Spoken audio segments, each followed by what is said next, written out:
Hello and welcome to another BookTube video from me, Lauren from Lauren and the Books. I'm very sorry I didn't post a video last Sunday. I was in Disneyland for my boyfriend's 30th birthday and I also wasn't very well when I got back and I didn't have much of a voice. I've still got a bit of a cough.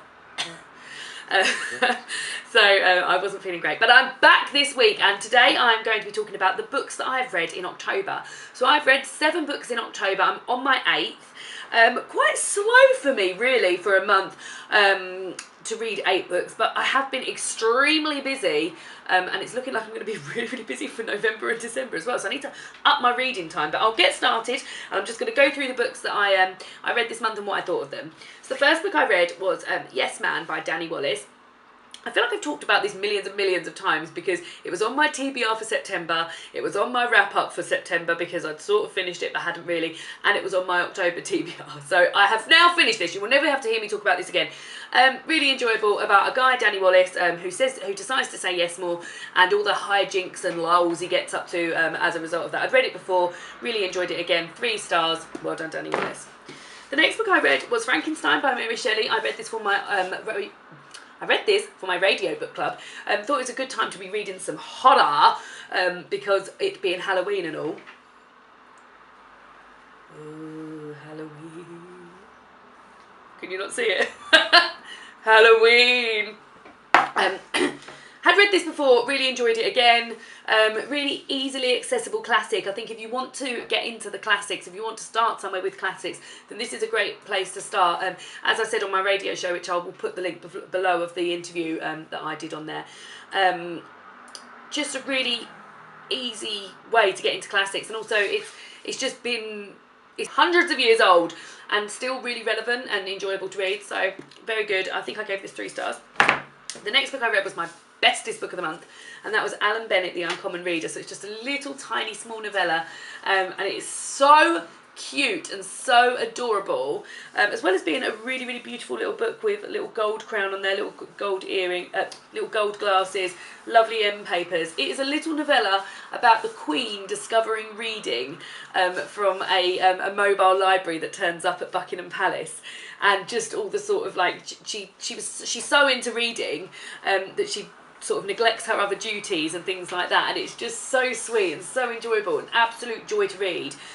Really cute little thing. I think this would make an amazing little Christmas present for someone who loves reading because it's just so beautiful. But I gave this 5 stars and I would definitely be rereading this because it was just so sweet. The next book I read was also a very good book, is Carrie by Stephen King. So this is a book that I've again read in the past, and I read it for my online book club, which we discussed that on there. I love this, and I had read it before and enjoyed it, but I absolutely loved it even more this time. I love the narrative of it. It's sort of got I'll try not to give any spoilers away, but it follows like an A to B narrative, like a basic narrative of like, this is happening to this poor girl, she's being bullied at school and she's got a really weird mum and blah blah, but it also intersperses it with sort of like a transcript of a police interview of something that it's building up to, so you know something's happened and you know certain characters have died and you know that something terrible is going to happen, but you never know what it is until the end. And I mean, Stephen King writes a bloody good book, and this was just, it's so good and so current.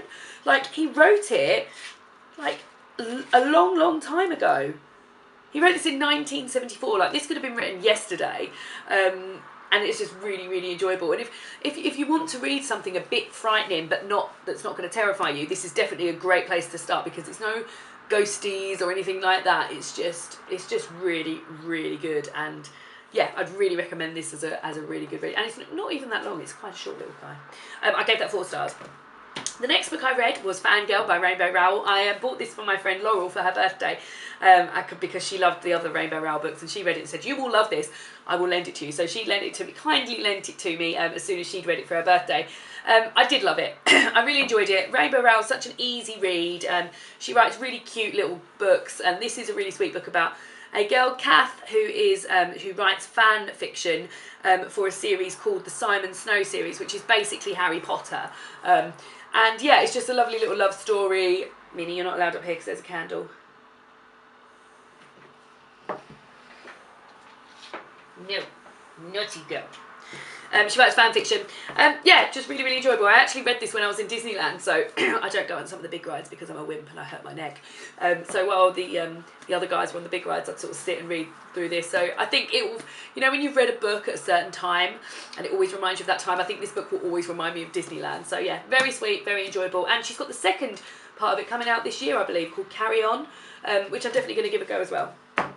The next book I read was the last of the 3 Harry Potter little companion books, I suppose. This was the Tales of Beedle the Bard. Now, I'd read The Tale of Beedle the Bard before, but this has got some extra sort of folk and fairy tales of the wizarding world in there, and really, really sweet, really enjoyable, just lovely extra Harry Potter things to read. I cannot wait to start rereading Harry Potter. I was thinking about it, how I really want to get into it, and I reread them all on my Kindle last year and this year, all in sort of like, I read one a month and then interspersed it sort of thing.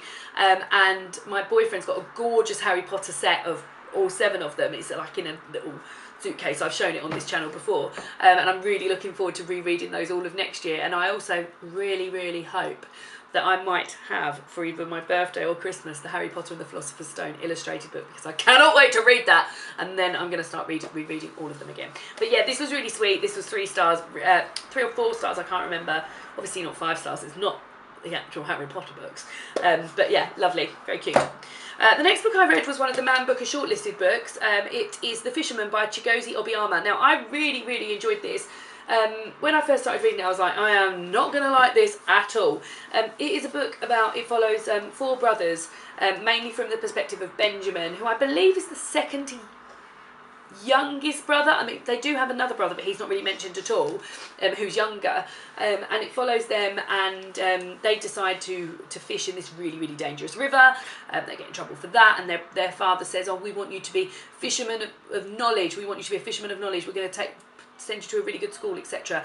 And then one day a madman from their village, who is an actual psycho, some of the stuff he gets up to is mad, predicts one of their brother's deaths, and his brother's never the same after that, and then it just sort of like deals with that. I love this. I thought it was really good. I'd always sort of shied away from Man Booker nominations in the past because I always found them, I worried that they'd be a bit heavy for me. I love reading, but I don't want to read anything that's going to be really, really taxing for me. This wasn't. This was lovely. I also remember watching Jen's channel and finding out that English isn't even Chigozie Obiama's first language. So this is amazing that he has weaved such a beautiful story with such amazing narrative and description and everything. And yeah, really love this. Really accessible. Good. Well done. The last book that I am currently reading and need to have read for Tuesday, because it is book club, is Half of a Yellow Sun by Chimamanda Ngozi Adichie, which is also set in Nigeria, as is The Fisherman. So I've gone from The Fisherman in Nigeria to Half of a Yellow Sun in Nigeria. I love Chimamanda Ngozi Adichie. I only discovered her this year, having read Americana. Absolutely adored that book. I still think it is the best book I've read this year. Absolutely loved it. This, I'm only 94 pages in, but loving this as well. She writes so beautifully. This is set in 1960s Nigeria, and it follows three characters. One is a young boy, Ogwu. I'm probably going to murder these names. I do apologise. Who has just become a house, like a house boy in his master's, who is a professor house, like looking after him, doing the cooking, cleaning, etc. It also follows Alana, the master who Ogwu works for, new girlfriend, soon to be wife, and it also follows an Englishman, Richard, who is Alana's twin sister's new boyfriend.